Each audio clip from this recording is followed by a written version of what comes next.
Currently regarded as the jewel in the Super Series crown, the 2008 Bridgestone Production Car Championship Brigade arrived at Killarney with a total of 31 entries, spread over 3 classes. Among the hustle and bustle of a typical day in this high-pressure office, Cape Town hero Johan Fourie had news about the arrival of a new sponsor. A special welcome to India Oil for coming aboard. I hope we can really get a good relationship going or building, and then definitely take it further from there. So good showing for them to come aboard, especially for Cape Town. It's a home track as well for them, and they're based in Cape Town, so welcome. Former Volkswagen Cup stalwart Graham Donker is a newcomer in this year's series. Unfortunately, I got a work and I drive. But yeah, I was 5th in the first 2 practices. The 3rd practice I was 4th. I was only 0.7 of a second off the quickest. But yeah, the shock broke and now we've got to fix it, but we missed qualifying, so it's back of the grid. There is a new shock coming tonight, so we'll put it in. And hopefully it does the same job as the old one, but it's the same as Killarney now. I started at the back of the grid there, I started at the back, got up to 7th the first race, 4th the second. Now we'll have to do the same again. BMW's Etienne van der Linde had problems. We've been battling all Friday, or I have actually. Anthony's been going well. He was quickest this morning in warm-up. We're trying to find the problem with my car. It's just been losing straight line speed throughout the weekend. So hopefully we can cure that before the first race. You seem to be the king of the second races at the moment. I don't know if it's the maths, but you tend to be running at the front when it comes to the rolling start with a reverse grid. Well, today I'm starting at the back for the first race, so hopefully it'll count in my favour this time around, whereas at Killarney I won the first race and had to start from the back, so maybe we can do it the other way around this weekend. Heinz, been a bit of a learning curve getting on with these Mazda MP3s, but it looks like we've made it work down here at Killarney. The team have put in a big effort. That's right, our team's done an unbelievable job. We've worked flat out for 2 weeks, no days off, 16 hours a day, just trying to get these cars ready, and they're finally showing the pace where they should be, and we're over the moon. It's great. And Ford as well, sister company being on pole, it's great. We're ecstatic about it. Well, Class T is obviously the class to be in as well. Growing numbers and lots of competition. Do you reckon you've got the pace to run with the Seat of Nathan and the Ford of Motto? Yeah, I hope they've got the pace to run with us, hopefully. That's what we're waiting for to see now in the race. We haven't done a full 10 laps in racing conditions, but we'll see. Nissan's Leroy Poulter was happy after setting Friday's quickest official qualifying lap. Yeah, I think I'm ecstatic. The qualifying lap was unbelievable. I think there hasn't been a production car under the 1 minute 20 barrier, which was great, and we did 2 laps of it. So the guys have really done a good job, and yeah, we're happy. Well, you needed to be there because the next 5 guys behind you all share the same second. So what do you think you've got off the line? Because you're up against quite a few Audis there. I think the whole day the practice had been 0.2 between the first 5 of us, and I knew if I could get a little bit of a gap between us, they're going to fight with each other and try and get away and win the race, and let them sort out their own battles. So that's what I'm hoping for. Poulter shared the front row of the grid with defending South African champion Sean Watson-Smith ahead of Michael Stephen and Anthony Taylor. Meanwhile, Ford's Gary Formato headed up Class T for force-injected petrol engine cars. Gary Formato in the Focus ST leading now in Class T. Fantastic pole position today, but some problems down here in the setup in Cape Town. Yeah, it's been a little bit difficult. The car is a good car. Inherently, it's a great car. I think the pole position showed that we're very happy to have the car on pole. But this morning in warm-up, we had a couple of problems with the car. So we're still at a point where, it's the beginning of the season, the cars are new, so spares are a little short at this stage. So we're trying to see what we can do to get the car, after the race. It'll be in the race. But these problems are holding us up a bit. I think there's a lot more we can do with the car with regard to setup and so on. But once we get it going, I think we're going to be pretty strong. Formato's Focus was marginally quicker than Ian Pepper's Volkswagen Golf GTI, the Mazda MPS3 of Heinz Bozé, and the Seat Cupra of Class Points leader Graham Nathan. Ben Morganroot topped the Class B times in his Mazda RX-8, leading Dani van Niekerk's Ford Fiesta ST and Clint Weston's Sassel Toyota Runx RSI. Going down onto the line for the first race of the production cars, a massive field, and the lightning Audis fire off the line. Look at teammates Watson, Smith, and that is Michael Stephen leading out Poulter, and the first of the BMWs, that'll be Taylor. He was looking good in qualifying. Let's see what he can do come race. He actually went round the outside of Johan Fourie, who's got a new sponsor on board, Indy Oils, on the side of that car now, and looking to impress his sponsors immediately. He's making it 1, 2 and 3, or is he? No, that Nissan 350Z, and I think that is of Leroy Poulter, has just kept him behind and into 4th place. The rest of the field comes streaming through there. Look at Etienne van der Linde coming from the back of the field as well in Class A, as we've got big slides here. Prinsloo getting it sideways in the Mazda 3. Out front, it is Watson Smith, the 2 Engine Extreme Audis who lead out. End of Class A's is made up by the Tubular Tech Nissans. And then we go back to the massive field of Class T's before we go on board with Anthony Taylor in the BMW. He's looking at the back end of the Indy Oils Audi of Johan Fourie as they head towards the mountain and Cape Town corner down the back straight. Now down the back straight, close to 240 kilometers an hour before they climb onto the anchors. And as they get onto the brakes, you can see Fourie taking the evasive action on the inside line, looking for a way past 24. That is Leroy Poulter, hasn't found it just yet as they go into Cape Town corner. Round Cape Town corner, you can see that they are absolutely flying. Now they come down towards the chicane, and as they come towards that chicane, they don't do the chicane that our superbikes will be doing. They go flying past it, and absolutely flat out stuff here. It's Audis 1, 2 and 4 at the moment. And unfortunately, Melville Priest having some problems there, dropping back. All these cars in top gear as we go back to the Class T battle, and that's scary for Moto. A little bit of smoke coming out the back of the Focus ST, so I don't know what's happening, but at the moment he is keeping the rest at bay. That's Ian Pepper making it up the inside of Heinz Bozé, and then Mazda running real nice in 3rd. Nathan just behind him in 4th, and the first of the Seats. Yeah, here we go on board with Graham Nathan. Look at how much work he's got to do in this car. You can see him just go in and get the car settled under braking, then turns in for turn number 2.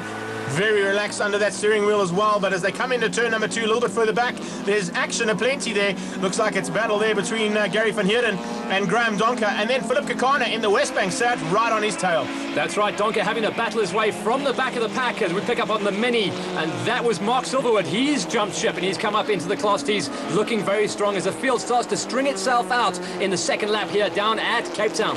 Kakana under pressure there from 2 of the other cars, and it looks like it's both GTIs who are putting him under pressure. Speaking of pressure, Taylor all over the back end of the local man, and Etienne van der Linde, his teammate, right up the inside there of Melville Priest. So the Lenovo, my car, Audi under big pressure there from the Afrox BMW, and here they go back onto the main straightaway. The Tubular Tech, in fact, problems there for Priest. He's slowed up dramatically. I think he's missed a gear. Priest looks like he's lost all the gears. He's got a box full of neutrals and he's going backwards. I think all the Nissan 350ZX, the Tubular Tech cars came past as we go back to the battle. And this is Class B's. Local man Vanny Kirk looking nice and keeping himself ahead of the RX-8 of Ben Morgenrud. And that is the first of the Renaults. He's in Class T. That is Van der Merwe, and he's dropped way back in amongst the Bs. Well, it's the usual contenders at it again at the front end of the field for Moto in the Ford. PG Glass GTI is Ian Pepper, and there's Nathan right on his tail with the Oki Printers Mini coming up nicely there. An improvement on Mark Silverwood's car this weekend, and in contention for a podium here if something goes wrong with our usual contenders. Still smoke coming out the back, and a little bit more smoke. A nice little tap from Ian Pepper. He's going to allow that Formato to come back on him, but smoke coming out the back of the Ford. It does not look healthy at the moment. I don't know how much longer they're going to let him circulate out there, because there's definitely oil coming out the back of that car. Yeah, I think there's some problems in that car, and I'm sure that the clerk of the course is going to be giving him something to worry about, as that black and orange flag will be shown at any point now.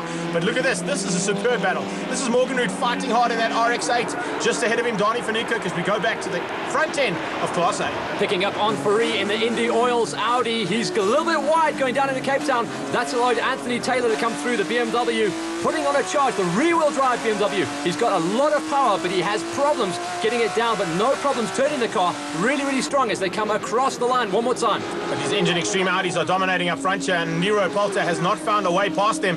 Gaps opening up through the field. You can see that Dion Japere and Darren Love have moved away from the My car there of Melville Priest. But look at this. Oh, problems for Sapuka. Taylor goes up the inside, so does Fourie, and Sapuka gets demoted 2 positions, and he's now got a lot of work. But look at the smoke pouring out the back end of this Ford. I bet that Nathan and Pep are just sitting waiting for the clerk of the course to show him a flag. Well, waiting to get a bit slippery. There'll be a lot of oil getting dumped, and they'll be getting that sprayed. They'll know it's coming as Nathan tries to ride around the outside of Pepper. These guys put on a great show. They are great mates off the track, but they get a bit physical this time around, giving each other enough space to drive around and keep everyone up on the black stuff. Going back into Class B's, Vanny Kirk And look at that. Ben Morganroot outbrakes himself, and he loses the back end of the RX-8. Well, it looks like Morganroot's broken something on that car as well, because it didn't look like it was a simple maneuver of outbraking himself. I think something actually broke in that car, and maybe there's going to be problems here for the rest of the cars. Hopefully not. Right, there you go. Carver into the wall. The VIP Toyota Runnix just dumping it here at Westbank corner.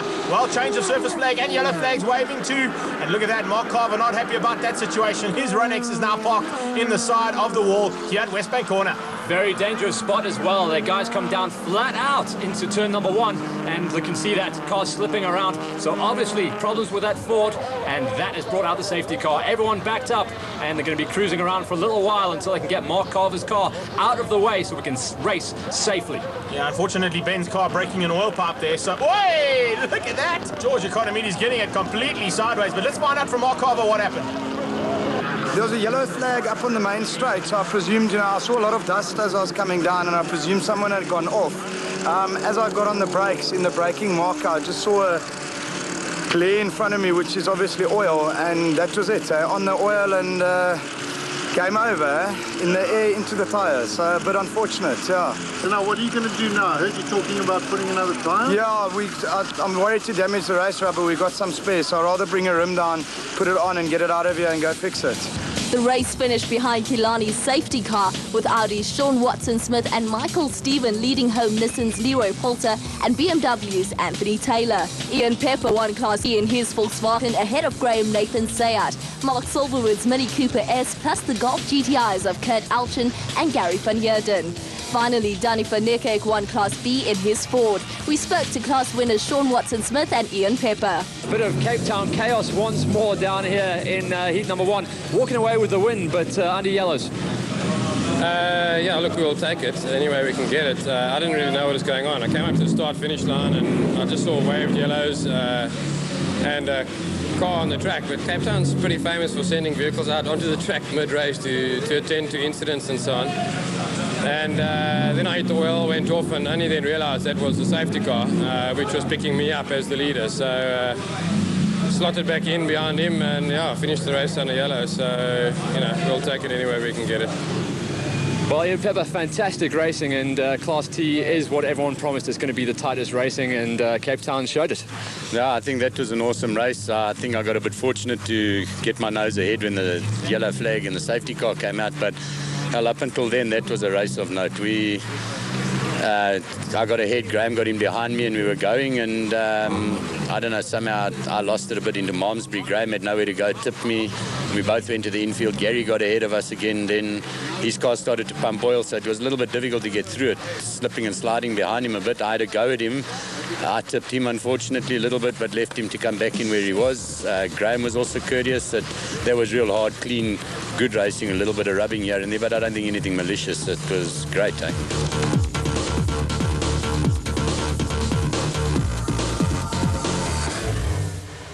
Race 2 of production cars down here in Cape Town. This time around, a rolling start and inverted grip, giving the pole position to Etienne van der Linde in the BMW. Well, of course, Etienne van der Linde didn't qualify due to being underweight, but that just promoted him to pole position for the second heat because they invert the grid entirely in Class A and B and T. So we're going to be in for some awesome action as the top drivers from heat number 1 will try and make their way through the field and get up at front as quickly as possible. Here they go into Engine Extreme, and we're on board and looking down into Engine Extreme. Look at the chaos that's raging through there. It's Afrox BMWs left and right, and now in the front, Chop Sapuka tucked in behind in second place, and right on his tail, it's Marco de Cunha in the Tubular Tech Sam Racing Nissan. Here comes Poulter along with Taylor, and oh, a little touch! Sean Watson-Smith gets it sideways, and whoop, he was very lucky to miss out there. That could have been very close, and it was, and that's dropped Watson-Smith all the way to the back. Now what we've got is at the front, they're all rear-wheel drive. The first four-wheel drive is the India Oil's Audi of Farid, and he's going to be very aggressive. He really works it in the second heat where it's a rolling start, picking up on Class T, and everything's still very tight. It's going to get bunchy, and we're first time down here into Cape Town corner. Afrox BMW, Etienne van der Linde right on his tail, Sapuka, and then de Cunha. So a three-way battle there, 2 Nissans and a BMW. Then a little bit of a gap to the second BMW as we go back to Class T. Look at this. Oh, it's just chaos through there. You can just see how hard these boys are pushing. There's Weston. Now Weston's in here for the drive this weekend due to the fact that Compton's got some rally duties, and he's riding for Sassel Toyota Ronex. Sapuka, I just saw him pushing the back end of the lead car as we see the cars go off. Big crunch in Class T, and that was Van Heerden hitting the wall. Oh, and then Class B, Morgenrud. So absolute chaos. A lot of touching, and that is certainly going to be a safety car situation. Look at the damage on Morgenrud's vehicle. Yeah, Morgenrud, Van Heerden, and of course Neville van der Merwe getting involved there too. Fortunately, looks like all the drivers are okay, and the Cape Town wall stood up to some huge punishment. That's the Renault Megane, that's Morgenrud's car, the old man in the mountains. Well, look at that. Is that not the professional thing to do? Climb in your car and put your cap on. Well done, Ben. Obviously that came about because of 3 cars touching. We look at Watson Smith obviously having some tyre problems. He's using the yellows here to get in, get some repairs done, and he's going to go out and see what he can do. Try and catch up to the back end of the field. Yeah, I think he had a puncture when he went off their mat as they come into West Bank Corner yet again. It's 6 out of 10. We're up to an under safety car for about 5 laps, so it was really tough stuff to get that sorted out, but well done to Cape Town marshals and of course all the officials to get that sorted out. Here they go down into Engine, onto the brakes. Johan Fourie up the inside, looking for a way past Taylor. Looks like he might have found it, that Indy Oil's Audi is working well here at his home circuit. And we are in for a ding-dong here for the last 4 laps. Fourie very good when it comes to getting on the power out of the corners. Very aggressive. Taylor's going to go along for the ride, wiggling around, trying to find a line, but Fourie protecting that inside line as we pick up on the Class T's, and that's Bose that's leading out. So the Mazda's showing real good form down here in Cape Town, and it's only the second round. They've had a lot of time to get the cars ready over the off-season, and they're starting to come good. Yeah, huge improvements there for the Mazda team as we look back from Taylor's car. Look at how Michael Stephen is trying to get up the back, but this rear-wheel drive has got the edge down the straightaway. Let's see if the Audi's got what it takes on the brakes as they come into Cape Town corner. Now we look at the front end. This is from Michael Stephen's car. Whoa! Nearly gets his nose taken off there by Taylor. Taylor just tucking in between those 2 Audis, looking for a way past Fourie in the Indy Oil's car, but not finding it just yet. This Afrox BMW is not giving up though. He knows that he's just got to get past Fourie, and he's in with a chance of catching those boys in front. Fourie moving over, but Taylor powers all the way around. Fourie was not allowed to move again. Taylor just used the power of the BMW to get up the inside, but has he left the braking too late? Yeah, he might have as they come into Cape Town. He has indeed. Look at that. He just wide and opens the door for both Audis to find out what it's like to move up 2 positions in 1 corner. And that's exactly what they've done. As they get into Engine Extreme corner now, look at this. Van der Linde keeping Chop Sapuka at bay. Sapuka working double time to stay with that Afrox BMW. And now they head down towards the little kink that takes them to Shell corner. Here's where an opportunity comes for Chops. If he can get onto the drive, he may find a way past as they head up towards Malmesbury. Not this time. He's got a great drive out of there though, but he's got a charging Tubular Tech Sam Racing Nissan right on his tail in the hands of Paulo Acuna. And here comes the local man Fourie in the Audi. The 2 Nissans looking very, very good, and Van der Linde almost looks like he's starting to hold the gang up. Fourie, watch out for him. He's very, very aggressive down into Cape Town. He'll swing way wide to the left-hand side and try and cut back and try and slide up the inside of the rear-wheel drive Nissans. He'll get some very good driving and can keep the power on the whole way around the corner. You saw him on the outside. Let's see if he's made it hook up the inside. He hasn't. The Nissans have covered their line real nice, and everyone's got the power down, flying up through the straight. Van der Linde still looking strong. Look at all the grass on the side. That was from the previous accident. That's going to be very slippery if the guys get onto that. Yeah, and you can see the pit wall is just frantic, just giving these guys the hurry on. It's only a couple of laps to go as they come down into West Bank corner yet again. Sapuka putting pressure onto Van der Linde. The same thing happening with Van der Linde's teammate onto the back end of Michael Stephen. And you can see that the Tubular Tech cars are also putting pressure right at the back there. Oh, look at that. Chop Sapuka giving Etienne a little nudge, and that's loosened his bumper. So now we got pressure coming from Sapuka. He means business. He wants past this Afrox BMW, the Sassel champion car, looking for a way past. The Nissan has got to turn a pace down here, but he's got a lot of work to do to keep Etienne van der Linde and try and get past him as they go down towards Shell now. It's 2 Audis just behind them, and they're looking just as menacing as anybody else in this pack. Sapuka wants to go because he knows those Audis are coming and he wants to get ahead away. Class T still being led by Bose, and then we go back to it looks like it's Kurt Alchin, so he's looking real nice, and then Nathan clawing his way through to the front. He's going to be hitting the front by the end. Sapuka makes a mistake. That's broken him off the back.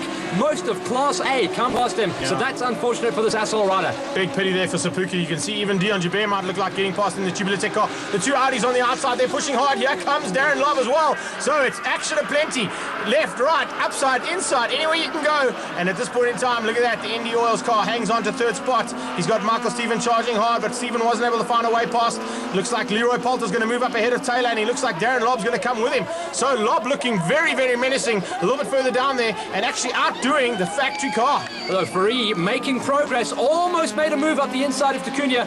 thought better of it because he could have taken both of them out. He is making progress in the Indy Oils, going back to Class T. And then now look at that. Kurt Alchin looked like he's making a move up the inside. He might stick it up on turn 1. As you see, Sean Watson-Smith, lights ablaze, making his way through the pack. Oh, Bose getting it sideways. Silverwood gives him a tap through West Bank corner. That's moving Silverwood up into second place. Bose dropping down now. So unfortunately, looks like that might be the end of his escapade of getting that Mazda into the top 3 positions. A little bit further back here, this is the battle in Class B. And you can see that Kirsty Swanepoel, local man as well, battling hard with Clint Weston. And of course, Riyad Jaffa. Piet Versaki tucked in there as well. But unfortunately, he's in Class T, so he's not really in contention with this battle. Maybe just getting in the way there of Jaffa. Class B leader, Donnie Van Niekerk. No one to touch him. Remember, Ben Morgenrud out with a very broken car. And Class B is going to be all about second place. See what Kirsty Swanepoel can do in his first season. Coming up from the Polos, driving in a bigger class and looking very good in that Toyota Run-X. As he comes into West Bank corner, goes up the inside of Versaki. So Versaki, unfortunately, not having the handling, but he's definitely got the straight line speed because he is in a Class T GTI. So he might be able to get these Run-X's as they head down towards Engine now. We're on board with Clint Weston. Looking up ahead, that's Kirsty Swanepoel, the Bonnet's red and yellow machine. That's the Toyota Run-X as they come under braking now. He'll have Piet Versaki on his inside. There he is. Versaki comes into sight, and you can see he's just being the spoiler in the pack of Toyota Run-X's here, but also battling hard to try and make up the lost ground due to that incident between all the cars. Back to the front end, though. Here comes the action, and look at that Afrox BMW van der Linde keeping the rest at bay. He's drifted a little bit wide there. That might give an opportunity to Cunha.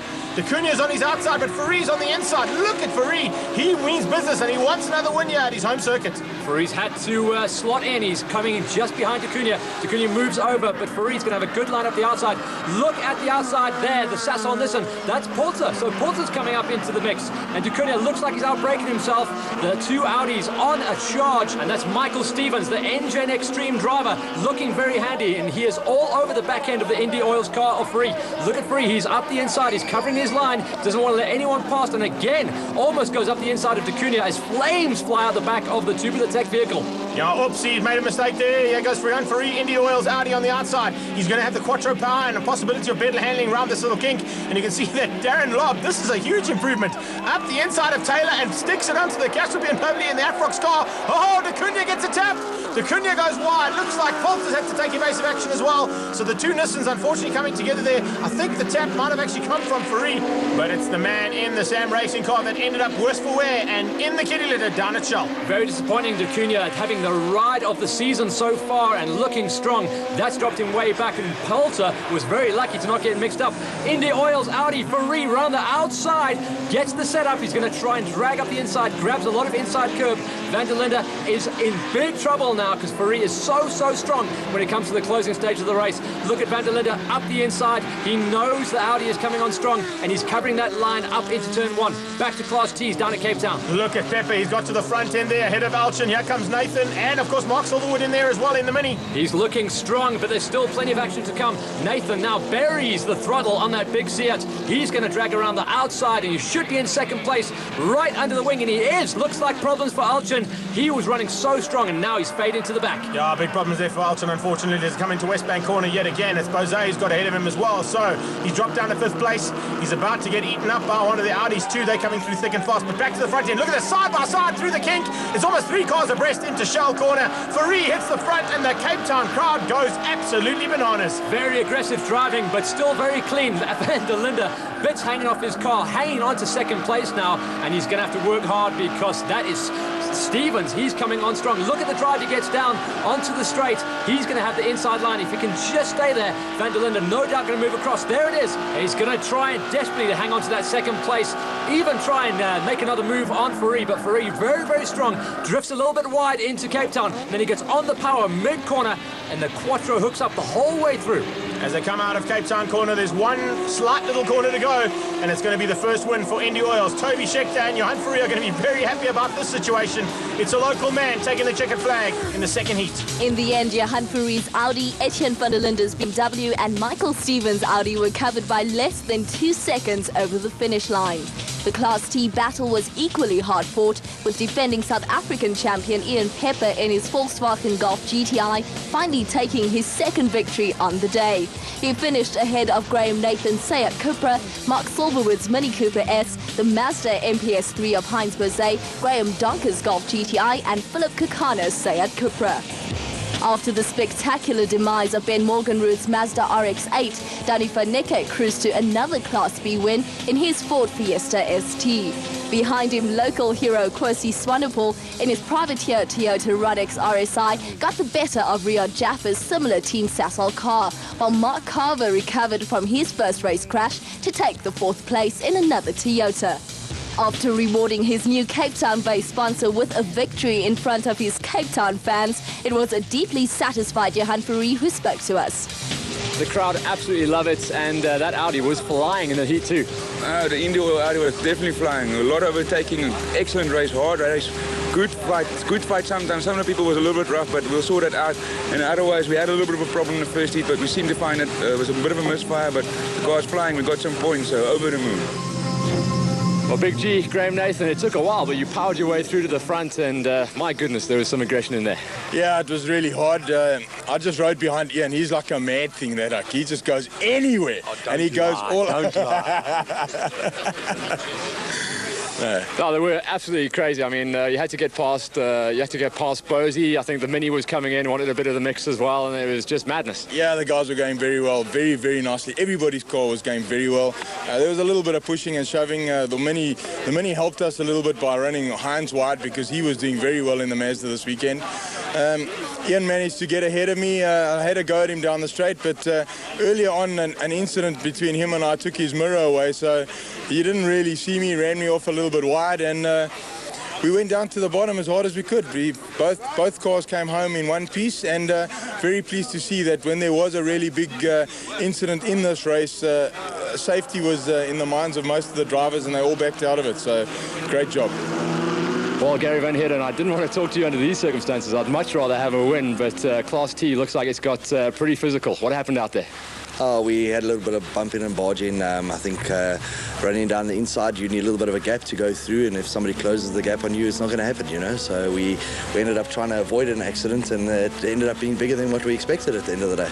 I know a couple of cars involved. Your car, pretty much a write-off, so it's going to be a tough season. Yeah, I think driving into the pit wall at a good 160, 170 k's an hour, it would kind of render the car unusable, but you know, we got some other cars on the way, and unfortunately it's not how we wanted to end it with the Golfs. You know, we got some Opel OPCs on the way, and we're really looking forward to those, and I think we'll be back. Hopefully so will Ben Morgenroeth's Mazda, now a lot shorter. And Andre van der Merwe's Renault Sport also damaged in the crash. Anthony Taylor left Cape Town as the Class A Championship leader, with Sean Watson-Smith and Etienne van der Linde right on his heels. In Class T, Graham Nathan and Ian Pepper continue to fight at the top of the points log, with Gary Formato certainly within striking distance. Finally, Ben Morgenroeth, Danny van Niekerk and Riyad Jaffr top the Class B standings with little to choose between them.